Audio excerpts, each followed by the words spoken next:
Queridos hermanos, muy buenas noches. El día de hoy nos toca revisar el segundo tema de nuestra catequesis familiar, la Biblia y la tradición. En este tema vamos a ver que Jesús mandó a predicar, no a escribir su evangelio. Jesús nunca repartió una Biblia. El Señor fundó su iglesia, asegurándole que permanecería hasta el fin del mundo. A menudo, los hermanos separados, discutiendo con nosotros los católicos, nos dicen: ¿dónde habla la Biblia del purgatorio, por ejemplo? ¿Dónde dice la Biblia que San Pedro fue a Roma? ¿De dónde sacan ustedes los católicos eso de que María es Inmaculada Concepción y que subió al cielo en cuerpo y alma? Para los evangélicos, la revelación divina y la Biblia son lo mismo, es decir, para ellos solamente en la Biblia se encuentra toda la revelación de Dios.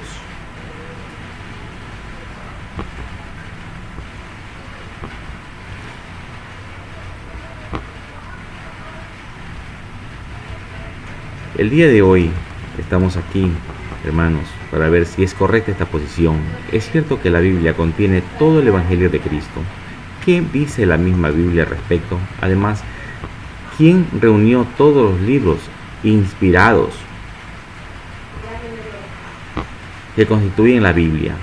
¿Acaso no fue la Iglesia la que recibió el encargo de predicar el Evangelio por todo el mundo hasta el fin de los tiempos? ¿Qué hubo primero? Les hago una pregunta y meditemos: ¿la Biblia o la Iglesia? Hermanos,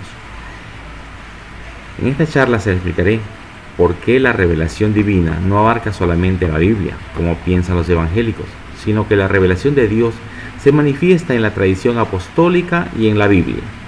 Es un tema un poco difícil, pero fundamental para la comprensión correcta de la fe católica. Es un tema que ha sido causa de muchos malos entendidos entre la Iglesia Católica y las distintas iglesias evangélicas. Vamos a revisar lo que es la revelación divina. La revelación divina es la manifestación de Dios y de su voluntad acerca de nuestra salvación. Viene de la palabra revelar, que quiere decir quitar el velo o descubrir. Y Dios Él se reveló de dos formas. Primero, la revelación natural o revelación mediante las cosas creadas. Dice el apóstol Pablo: todo aquello que podemos conocer de Dios, Él mismo se lo manifestó. Pues si bien a Él no lo podemos ver, lo contemplamos por lo menos a través de sus obras, puesto que Él hizo el mundo y por sus obras entendemos que Él es el eterno y poderoso. ¿Y qué es Dios? En Romanos 1, 19, 20 podemos encontrar la revelación sobrenatural o divina. La segunda parte: desde un principio Dios empezó también a revelarse a través de un contacto más directo con los hombres, mediante los antiguos profetas y de una manera perfecta y definitiva en la persona de Cristo Jesús, el Hijo de Dios. En diversas ocasiones y bajo diferentes formas Dios habló a nuestros padres por medio de los profetas, hasta que en estos días, que son los últimos, nos habló a nosotros por medio de su Hijo. Jesús nos reveló a Dios mediante sus palabras y obras, sus signos y milagros, sobre todo mediante su muerte y su gloriosa resurrección y con el envío del Espíritu Santo sobre su iglesia. Todo lo que Jesús hizo y enseñó se llama Evangelio, es decir, buena noticia de la salvación. ¿Cómo fue transmitida esta revelación divina?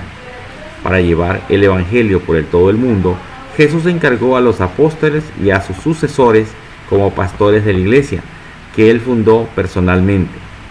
Y les dijo, esto lo encontramos en Mateo 28, del versículo 18 al 20. Vayan y hagan que todos los pueblos sean mis discípulos. Bautícelos en el nombre del Padre, y del Hijo, y del Espíritu Santo, y enséñenles a cumplir todo lo que yo les he encomendado. Yo estoy con ustedes todos los días hasta que se termine el mundo. ¿Sí? Entonces, aquí notamos cómo Jesús ordenó predicar y proclamar su evangelio, y de hecho, los apóstoles predicaron la buena nueva de Cristo.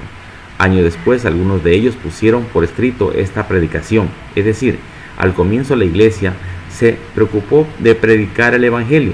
Por supuesto, el evangelio que Jesús entregó a los apóstoles no estaba escrito. Jesús no escribió nunca una carta a sus apóstoles. Su enseñanza era solamente oral. Así lo hicieron también los apóstoles. Mediante la tradición apostólica, este mensaje es escuchado por boca de Jesús, vivido, meditado y transmitido oralmente por los apóstoles. Se llama esto tradición apostólica. Cuando aquí hablamos de la tradición, nos referimos siempre a la tradición apostólica. No debemos confundir la tradición apostólica con solamente la tradición, que en general se refiere a costumbres, ideas, modos de vivir de un pueblo y que una generación recibe de las anteriores. Una tradición de este tipo es puramente humana y puede ser abandonada cuando se considera inútil. Así Jesús mismo rechazó ciertas tradiciones del pueblo judío. Ustedes incluso dispensan del mandamiento de Dios para mantener la tradición de los hombres, dijo en Mateo y en Marcos 7:8. La tradición apostólica se refiere a la transmisión del Evangelio de Jesús. Jesús, además de enseñar a sus apóstoles con discursos y ejemplos, les enseñó una manera de orar, de actuar y de convivir. Estas eran las tradiciones que los apóstoles guardaban en la iglesia. El apóstol Pablo, en su carta a los Corintios, se refiere a esa tradición apostólica. En la primera carta de Corintios, capítulo 11, versículo del 23 y sus siguientes, dice: yo mismo recibí esta tradición que a su vez les he transmitido. ¿Sí? Entonces va de generación en generación. Resumiendo, podemos decir que Jesús mandó a predicar, no a escribir su evangelio.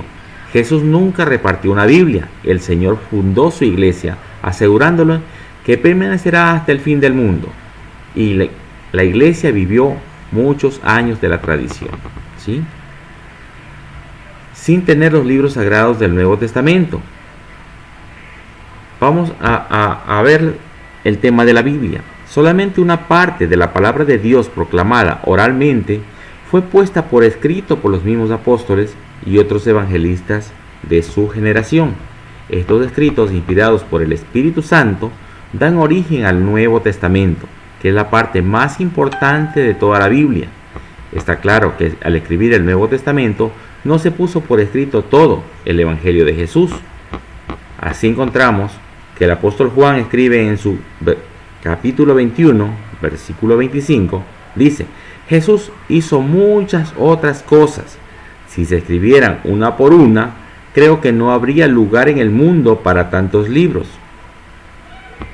La Sagrada Escritura, y especialmente el Nuevo Testamento, es la palabra de Dios que nos manifiesta al Hijo, en quien expresó Dios el resplandor de su gloria.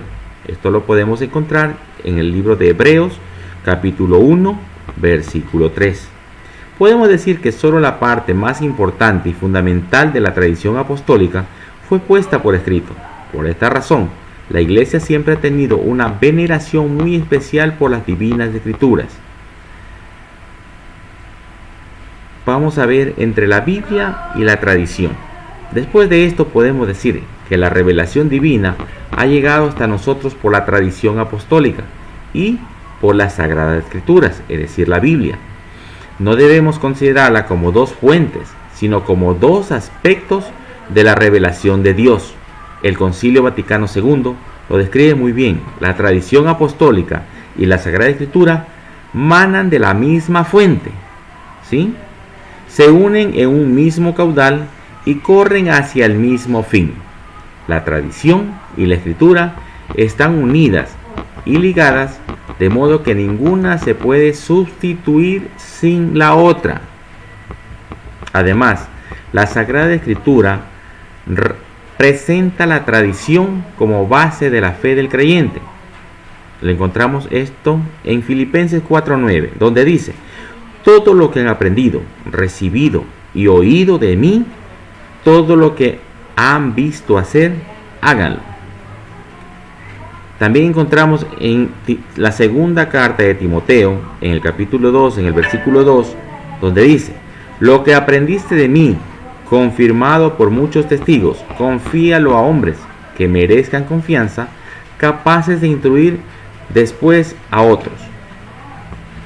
También encontramos en la segunda carta de los Tesalonicenses, en el capítulo 2, en el versículo 15, donde dice: hermanos, Manténgase firmes guardando fielmente las tradiciones que les enseñamos de palabra y por carta. Está claro que el apóstol Pablo, para confirmar la fe de los cristianos, no usa solamente la palabra de Dios escrita, sino que recuerda también de una manera muy especial la tradición o la predicación oral. Para el apóstol, las formas de la transmisión del Evangelio, la Sagrada Escritura y la tradición tienen la misma importancia. En realidad, una vez que se escribió el Nuevo Testamento, no se consideró acabada la tradición apostólica, como si estuviera completa la revelación divina. La Biblia no dice eso. En ninguna parte está escrito que el cristiano debe someterse solo a la Biblia. Esta es una idea que surgió entre los protestantes recién en los años de 1550. En la Iglesia Católica hubo siempre una conciencia clara sobre la importancia de la tradición apostólica, sin quitar a la Biblia el valor que tiene. ¿Solo la Biblia? Es un error creer que hasta la Biblia para nuestra salvación es basta. Esto nunca lo ha dicho Jesús y tampoco está escrito en la Biblia. Jesús reiteró: nunca escribió un libro sagrado ni repartió ninguna Biblia. Lo único que hizo Jesús fue fundar una iglesia, su iglesia, una única iglesia, y entregarle su evangelio para que fuera anunciado a todos los hombres hasta el fin del mundo. Fue dentro de la tradición de la iglesia donde se escribió y fue aceptado el Nuevo Testamento bajo su autoridad apostólica.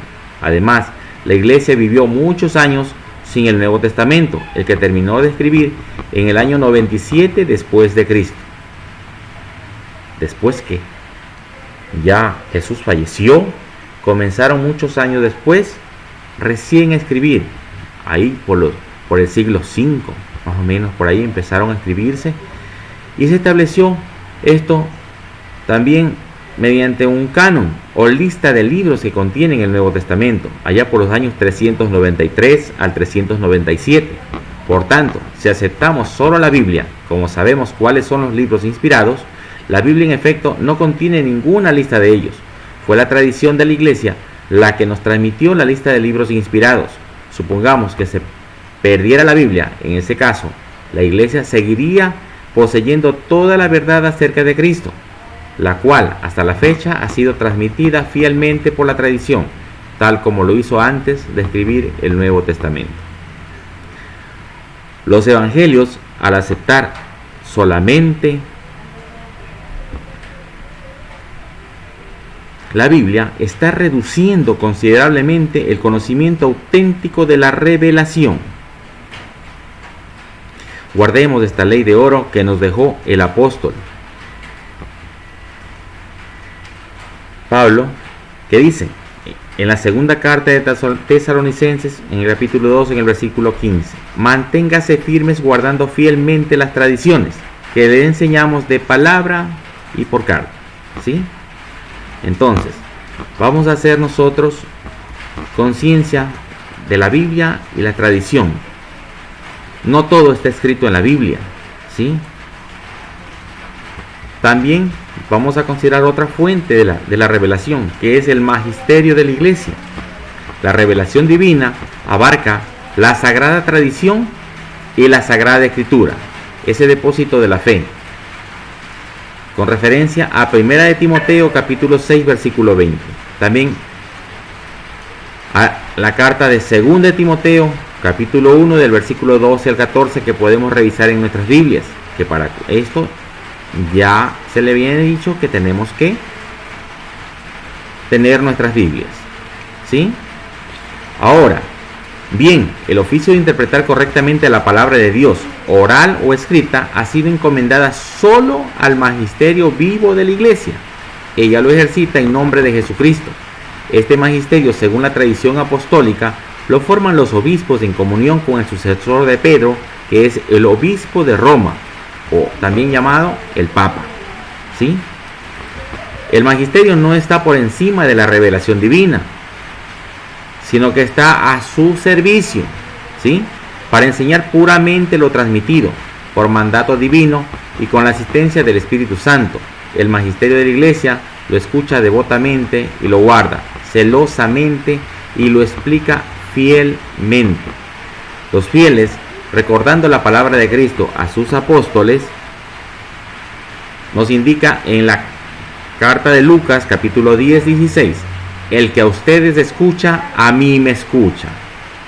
Reciben con docilidad las enseñanzas y directrices que sus pastores le dan de diferentes formas.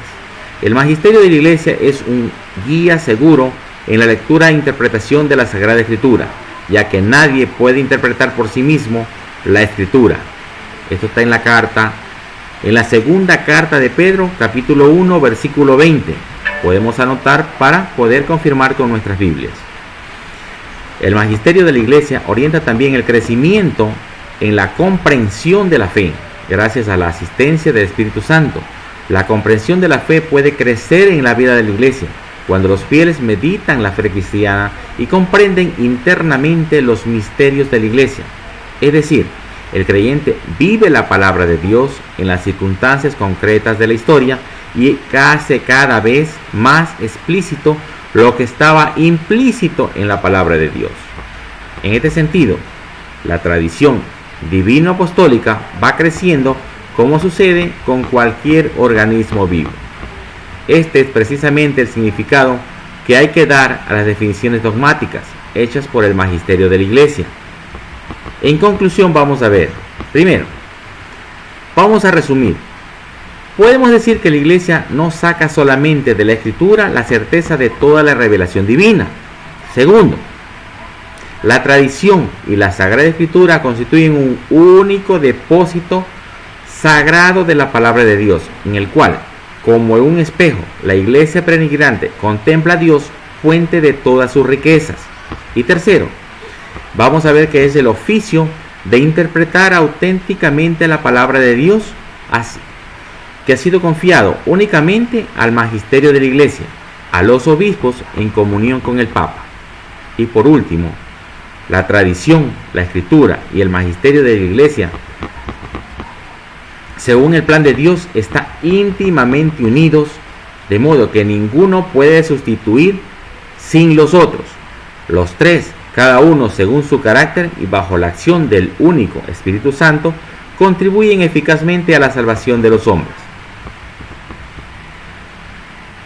Vamos a ver unas pequeñas preguntas que vamos a dejarlo para meditarlo. Primero, ¿quién fue primero, la Biblia o la Iglesia? Segundo, ¿qué significa la palabra revelación? Tercero, ¿de cuántas maneras se reveló Dios al hombre? Cuarto, ¿qué ordenó Jesús antes de subir al cielo?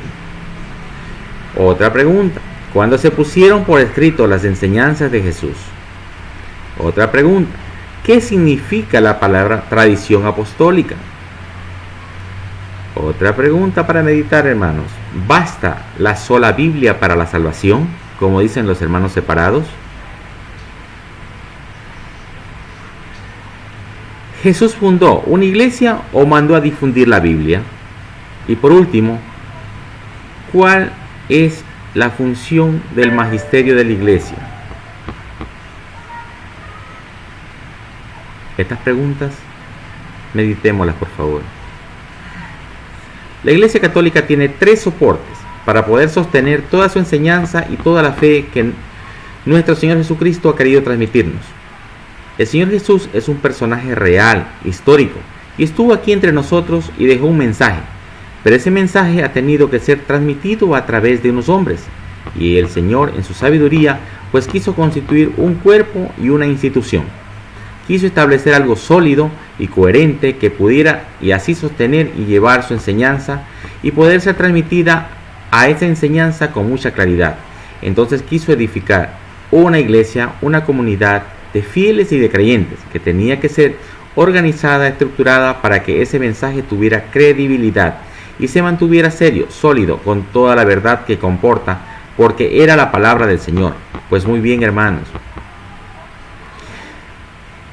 esto constituyó el Señor Jesús en una iglesia. Esa iglesia entonces mantiene una doctrina, cuida una doctrina, cuida una enseñanza, cuida una verdad de fe.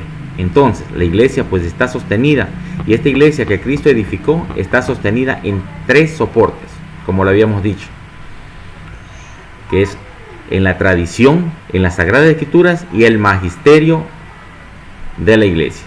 Sí, hermanos. Entonces, como hemos visto este tema, vamos a dar por terminado. En una próxima ocasión sacaremos el tema número 3. Estén muy atentos. Espero que les haya gustado. Muy buenas noches. Nos vamos a poner en presencia del Señor en nombre del Padre, del Hijo y del Espíritu Santo. Amén, hermanos. Que Dios los bendiga y los guarde para la vida eterna. Así, hermanos, pasen bien. Hasta el próximo domingo.